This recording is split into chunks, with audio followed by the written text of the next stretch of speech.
स्वराज मराठीमध्ये आपलं स्वागत आहे. सर्वसामान्यांचा आवाज, निर्भीड, बेधडक, स्वराज मराठी. अहमदाबाद विमानतळावर झालेल्या विमान अपघातानंतर संपूर्ण विमान व्यवस्था कोलमडून गेली. दरम्यान तासगाव तालुक्यातील 45 प्रवासी माउंट आबू, राजस्थान, साबरमती, गुजरात या ठिकाणी सहलीसाठी गेले होते. आज दुपारी 2 वाजता अहमदाबादहून पुण्याला विमानाने येणार होते. दरम्यान दुपारी अहमदाबाद लंडन विमानाला झालेल्या भीषण अपघातानंतर विमानतळावरील सर्व वाहतूक व्यवस्था विस्कळीत झाली. विमानतळावरून विमान उड्डाणं रद्द करण्यात आली.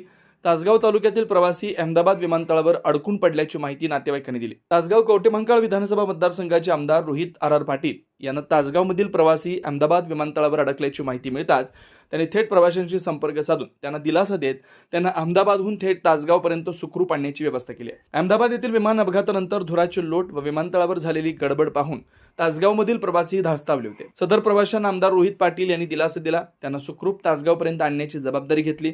तासगावमध्ये सहलीसाठी गेलेले सर्व प्रवासी सुखरूप असून ते उद्यापर्यंत तासगावमध्ये पोहोचतील अशी माहिती आमदार रोहित पाटील यांनी दिली. अहमदाबाद येथे झालेल्या विमान अपघातानंतर तासगाव येथून सहलीसाठी गेलेल्या प्रवाशांना सुखरूप आणण्यासाठी आमदार रोहित पाटील यांनी दाखवलेल्या तत्परतेबद्दल सर्व प्रवाशांनी त्यांना धन्यवाद दिले. आमदार रोहित पाटील तत्पर लोकप्रतिनिधी असल्याचं पुन्हा एकदा प्रत्यय. काही दिवसापूर्वी कवठेमहांकाळ तालुक्यातील कोगनोळ येथील काही जण कोकणात सहलीसाठी गेले होते.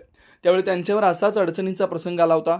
तेव्हाही आमदार रोहित पाटील यांनी कोकणातील लोकप्रतिनिधींशी संपर्क करून कवठेमहांकाळ तालुक्यातील सहलीला गेलेल्या सर्व युवकांना एसटीची सोय करून सुखरूपपणे कवठेमहांकाळ इथं आणलं होतं. आजही अहमदाबाद येथे झालेल्या विमान अपघातानंतर अडचणीत सापडलेल्या तासगाव येथील प्रवाशांना आमदार रोहित पाटील यांनी तितक्याच तत्परतेनं सुखरूप तासगावपर्यंत आणण्यासाठी केलेली व्यवस्था निश्चितच कौतुकास्पद आहे. या दोन्ही प्रसंगातून आमदार रोहित पाटील एक तत्पर लोकप्रतिनिधी असल्याचा प्रत्यय आला.